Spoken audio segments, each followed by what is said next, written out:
Hello, my name is Mr. Butterworth. Hi, everyone. My name is Matt Bencal. I am the special educator assigned to Algebra 1 with Mr. Butterworth. I suppose I could have said I'm Todd Butterworth. I am talking to adults after all. Yeah, I switch back and forth sometimes too. We know what we're doing. Okay, so we have your students in Algebra 1, and we wanted to go through a few pieces of information for you. So for the remote days, we have 1 to 2 videos that Mr. Bencal and I so kindly created with witty repartee throughout to introduce new content for the students.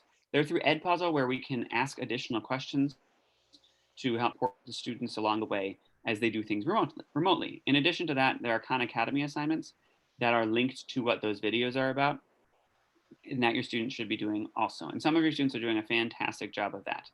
They need to get at least a 70% or higher in order to get full credit. It's out of 3 points on the Khan Academy assignments and 5 points on the videos. And then I'll let Mr. Bencal talk about the in-person days. Sure, but going back to the remote days, if it's okay, I think it's important for our class to think of this as like an inverse classroom situation where all the new stuff comes through the videos we're presenting. And then on the days that we're in person, we are talking about the material that we presented during the videos, and we're answering questions and we're practicing solving problems together as a group. Um, we have a break in the middle of our class, and one of the techniques that we tend to do throughout class is break up into breakout rooms and get small group help or one-on-one help with things that we're struggling with. In order for this structure to work, it's really important that your child watches those videos on their remote days. And the reason that we put them in Edpuzzle is so that we can tell who's watching them and who isn't watching them. So Edpuzzle is this great website where we take our videos that we make, we upload it to Edpuzzle, and then Edpuzzle will give us data on how long they watched it for, whether or not they got the comprehension questions correct.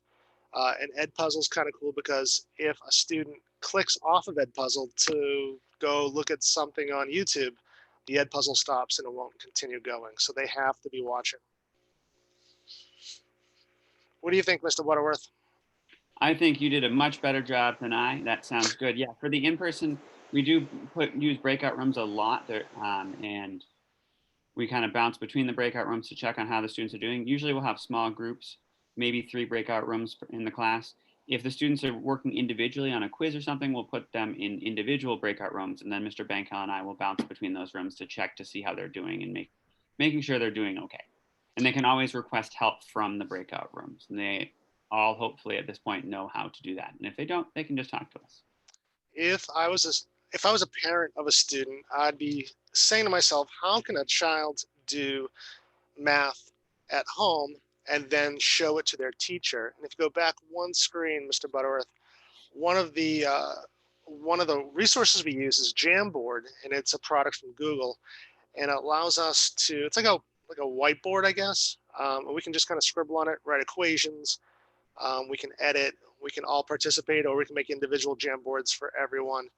Um, However, so that's a great resource for us to practice our math skills.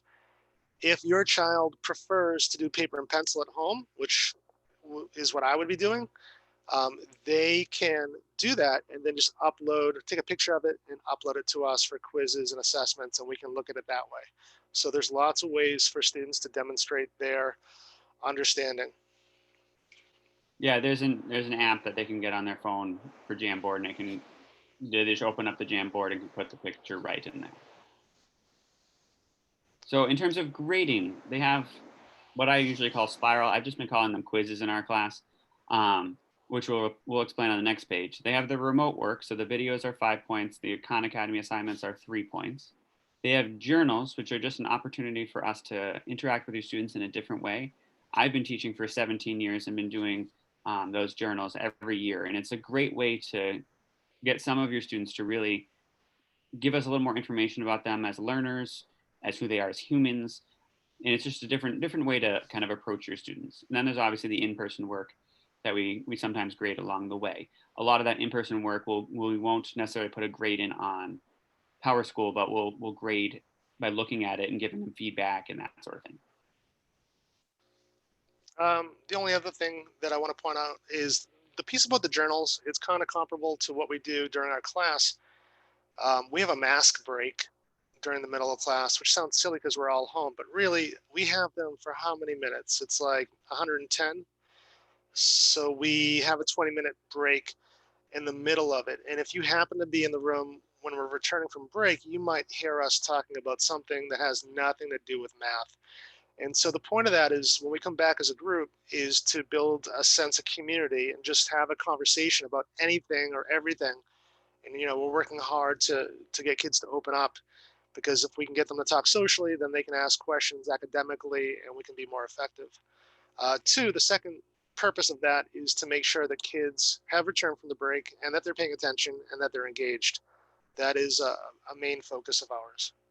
And we should also mention that if your student disappears, many of your students like to have both their audio and video muted. And if your student disappears and does not respond after several prompts, they will be removed from the Zoom. But they are welcome to come back if they're actually there and rejoin the Zoom and participate. We've just had some problems that we think students are just disappearing and never coming back.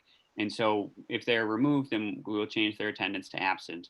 But as I said, they're welcome to come back and participate, and kind of we can change that right back. We just need to know that they're there. If they're, because it's okay if their videos are off. Obviously, we would prefer to be able to see your students, but we understand that that's a little uncomfortable for them.